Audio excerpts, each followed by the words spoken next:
This is Tom Dupuis, and in this video I'm going to show you how to choose focus keywords in Yoast WordPress SEO plugin.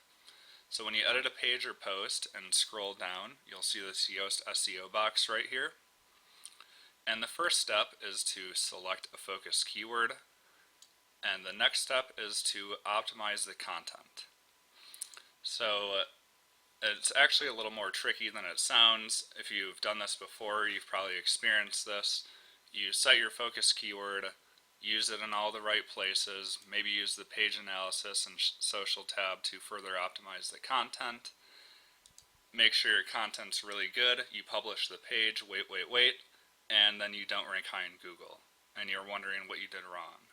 So I will go over the gist of it, but if you want to stick with me throughout this whole video, I'm going to go over some a little more advanced strategies to help you select better focus keywords and rank higher. So I would definitely recommend creating a keyword list instead of just selecting these on a per page basis. By creating a keyword list, you can plan what content is going on your site and your blog posts if you decide to research keywords for your blog posts. But I'm going to do an example. You'll want to go to google.com, and if you are creating a keyword list, I would open up a Google Doc or a related program so you can write those down. But I'm just going to use a Chicago photographer as an example. So if we're a Chicago photographer and just type in Chicago photographer, we can see that it shows up in Google right here, Chicago photographers. Okay. So we can add that to our list because if it shows up in Google Autocomplete, we can assume it's being searched for. We'll just do Chicago photographer. We have headshots, wedding, and baby.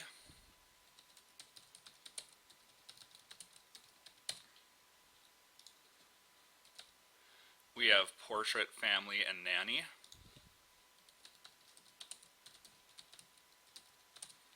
And this is assuming these are all services that we actually offer. So now that we did the non-plural version and found all the most relevant phrases, we can do the plural version. So now we can see wedding, baby, family, engagement, senior. We have wedding, baby, family. We don't have engagement. We have family, so we'll just add senior to that. So now we have both the plural and non-plural versions. The next thing we want to do is do a little fill in the blank trick. So we can see wedding, family, we have those, headshot, fashion, boudoir, I don't know if that's the right pronunciation, but headshot, fashion, and boudoir. So we have headshot, we do not have fashion, and we do not have this weird word that I can't pronounce. We do have engagement and wedding. So now we'll do the non-plural version and see if there's any other ones that show up. We have baby and newborn, so those are pretty much the same keyword. So we don't want to include the same keyword over and over. If you see Chicago wedding photographer and wedding photographer in Chicago, those are essentially the same word, so only include one variation in your list. So we have maternity, nanny, maternity, and children's. We have nanny, we do not have maternity, and we do not have children's.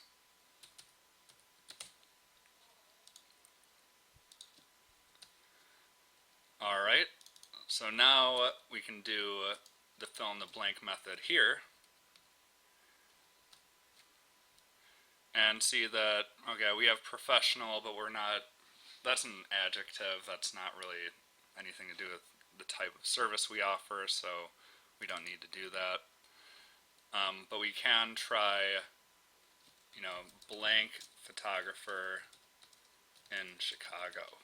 So we just want to try different variations of that phrase. Professional, best, cheap. Average cost of wedding photographer in Chicago, that might be a good blog article. So we'll go ahead and add that to our blog post keywords.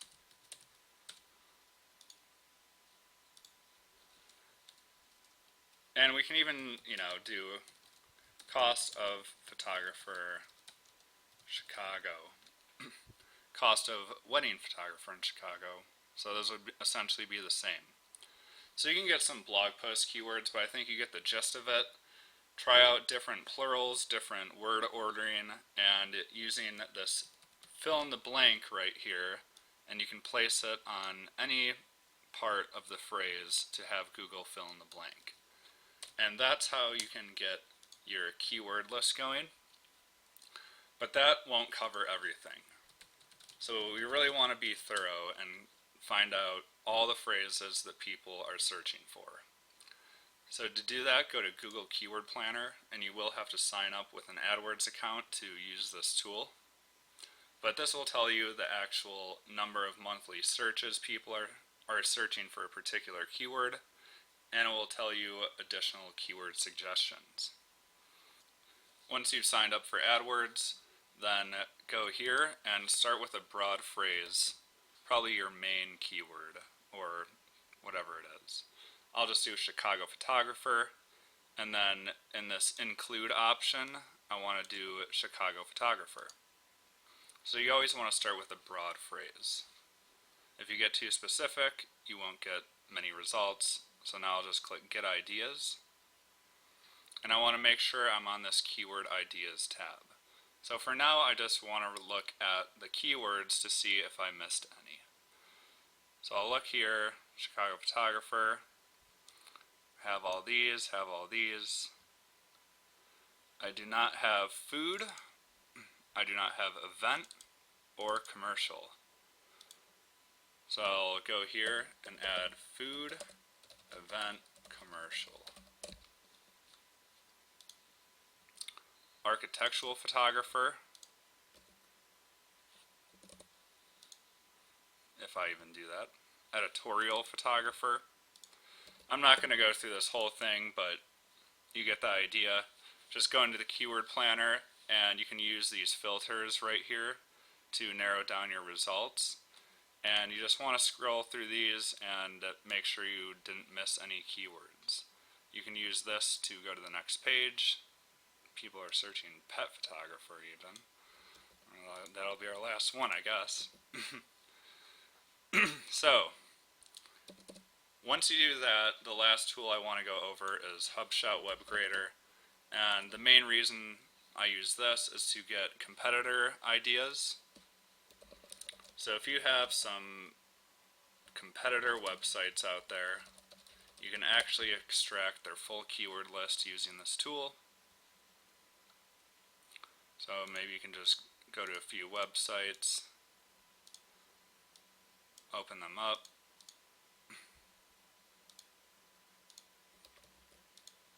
go to HubShout WebGrader, and then go here and submit. So it'll take a little bit to generate a report. I definitely would not use a music thing on your website. But anyway, so it's going to generate a report, and it'll tell you 3 competitors' keywords, and you can get ideas from that. So if you go here, you can enter up to 4 websites and click submit. Once you do that, you can see a full keyword list, and HubShout will tell you all the keywords this website ranks for, up to 4 websites. So then you just want to go back into your keyword list and get any ideas from your competitors. So that really is the first stage, is just build an extensive list of keywords. And now we can just, assume Chicago photographer. This would be Chicago headshot photographer, Chicago wedding photographer, and so forth. So the next step, now that we know our focus keywords, is to optimize the content for those phrases. So the first step is in content optimization is to create a new page for each of these. You really don't want to target multiple phrases on the same page because Google is all about relevancy. If someone Googles Chicago wedding photographer, they don't want to read about Chicago fashion photography. So you really need to create a new page so you can do better keyword targeting. So we'll just do one for Chicago wedding photographer. Go ahead and create a new page, Chicago wedding photographer.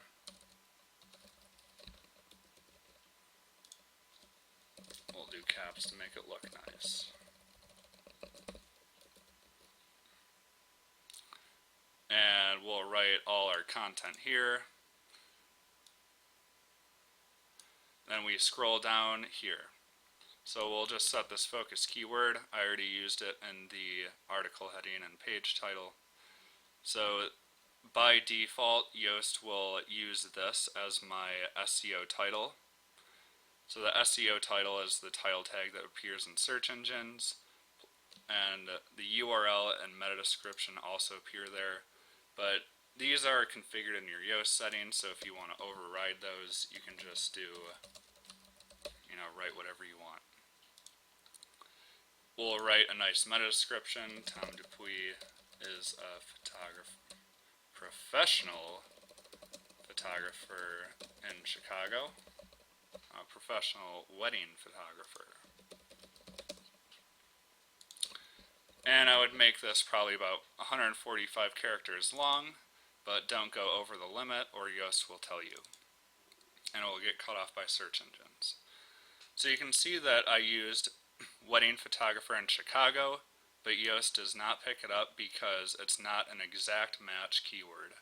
Yoast will only detect exact match keywords, so if you use a variation like I did in your meta description or somewhere else, then don't worry about it. It's still there. You can just ignore the fact that it says no. So the page URL, Chicago wedding photographer, it's there. We'll write our content, blah, blah, blah. Tom is a Chicago wedding photographer. So generally, my rule is to include the keyword 2 to 3 times in the content, once in the first 1 to 3 sentences, and it doesn't have to be an exact keyword match like I mentioned. Whatever sounds the best, whatever doesn't sound spammy, you just want to make sure it reads well. There we go. So I'll just update this so Yoast can actually detect everything I'm doing. We'll scroll down, so it says yes, yes, yes, yes. In the meta description, no, but it's actually yes. So there's a few other tips I want to go over. If you add an image to your page, then upload the image with the keyword as the file name. So before you upload an image, name the file name as the keyword on your computer, then add media, then upload it to WordPress and use it on that page. So by default, that file name will be used as the alternative text. And that's just a small ranking factor in Google, but you can click on an image and edit the alternative text right here. So whatever you set that file name for the image, WordPress will automatically use that as the alternative text. But you want to make sure it accurately describes the image.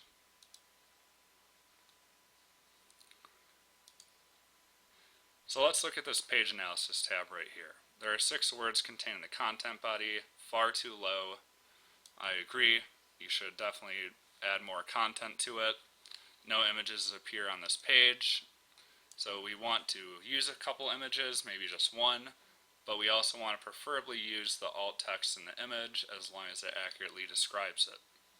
A meta description has been specified but does not contain the keyword. It actually does, I already went over that. Meta description is under 120 characters, so you do want to make your meta description, I would say about 140 to 150 characters preferably. And like I said, that is the part of the snippet that appears in Google. So this really is the forefront of your SEO. Your SEO title and your URL and meta description are what appear in the search engine snippet. No outbound links appear on this page. So part of content optimization is using a couple links on the page. You don't have to do this, but it does help. So if I create this page on Chicago wedding photography, and then I create the page on Chicago family photography, and then I mention one another, I mention family photography on this page. We also offer family photography. And then I would just link this page to that other page that I've already created. So by interlinking your pages and posts, that is a good way to naturally build links to your website, and this piece of content will also rank higher because using links on a page is a ranking factor. You just want to make sure those links are useful. Really don't pay attention to search engines so much as ask yourself, what useful information do people want to see when they come to this page? Oh, I wrote an article about average cost of wedding photographer in Chicago. That would be a good article to link to because people might want to know the pricing. No subheadings appear like an H2 appear in the copy. So an H2 is this subheading right here. If we just do H2 or H3, these are all subheadings, photography, we're the best. You don't have to include the keyword in the subheading. My general rule is if it sounds spammy, avoid it. If it actually makes sense, then you can include it maybe once in one of your subheadings. Keyword appears in the URL. I've never used this focus keyword before. So like I said, you don't want to target the same keyword on multiple pages. You're better off creating one really awesome piece of content with properly optimized everything here and just doing a really good job at that one piece of content rather than creating a bunch of pages targeting the same keyword. And like I said, you only want to target one keyword per post and page. The page title contains the keyword phrase at the beginning, which is considered to improve rankings. So maybe you have, this is in the beginning, but maybe for an article or something, you don't have your keyword in the very beginning. It's not that big. I would just write however it sounds nice to your audience. On my article right here, my keyword was Yoast focus keywords, and I actually rank pretty high for it. I think I'm the third result right here. So I didn't even use an exact match in my SEO title right here. So you can see I have 3 no's, but my SEO title actually kind of does include the keyword Yoast focus keywords. I just chose to write a nice heading because it sounds nice, and you're better off doing that at least for your blog articles. Just make sure your headings sound nice. And as long as you have the keywords, somehow in there, that'll be fine. The page title is more than 40 characters and less than the recommended 70. The keyword appears in the first paragraph of the copy. So like I said, include your keyword about 2 to 3 times in the copy, once in the beginning, and you're good. You also can use this social tab right here. So when this piece of content is shared on Facebook, Twitter, or Google+, then you want to make sure that that image formats properly, since each of these social networks have different dimensions. So you will need to create a new graphic for each of these social networks, but it will improve your, it's a ranking factor first of all, and it does improve your branding, I guess you could say, if your content is shared properly and it looks good. And people are more willing to share it. So Facebook, it has the dimensions here, Twitter dimensions are here, Google+. So you'll basically just want to have your graphic designer, or if you're a graphic designer, create an image for each social network and then upload them here. if you want to override the how your SEO title and meta description look on Facebook, Twitter, or Google, you can also do that using these fields. So there are some basic rules to focus keywords that I just want to go over. I made this little chart right here. If you're targeting a small town, the keywords are going to be broad. So since there's less people in that town, there's not a lot of people, your keywords are going to be broad, like Lake Bluff Apple Repair, and the number of keywords are going to be low. If you're a large city like Chicago, your keywords are going to become more specific because there's more people in Chicago, which means more searches, which means more keyword opportunities, more keywords in your keyword list. So while you can do Chicago Apple Repair, you'll also want to Google your more specific services to see if those show up as well. National keywords are going to get even more specific, like MacBook Pro water damage repair, and the number of keywords is going to be high. So I know this can be a little bit to take in, but I would start by just going through each of your different products and services.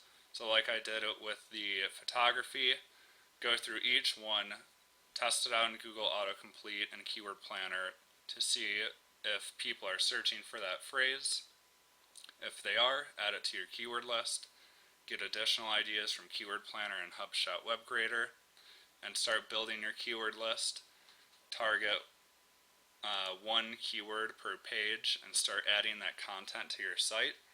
The last thing I want to go over is keyword competition.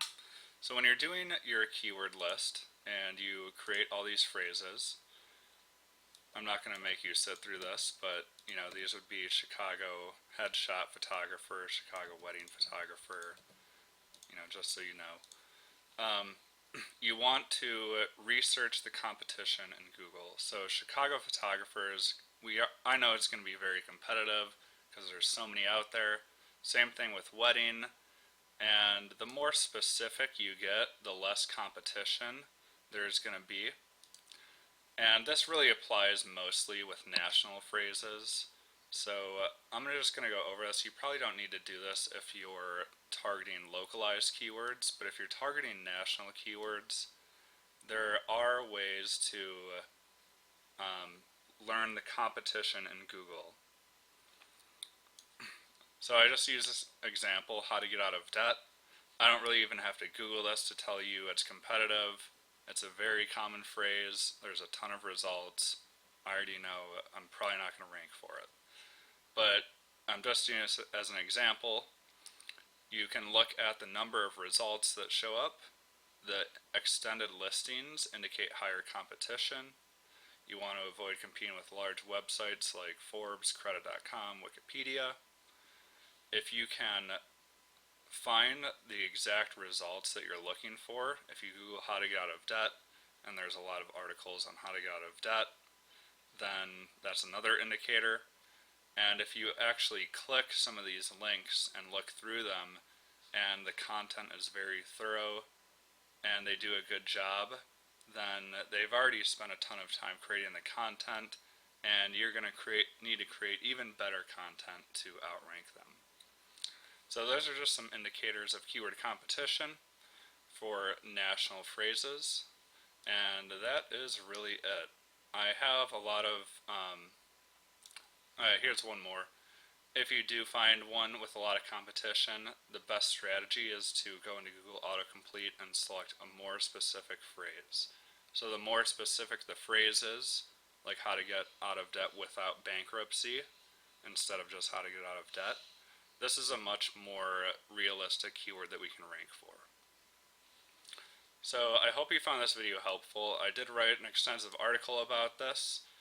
Otherwise, if you have any questions, leave me a comment, and I hope you have the best of luck with your SEO.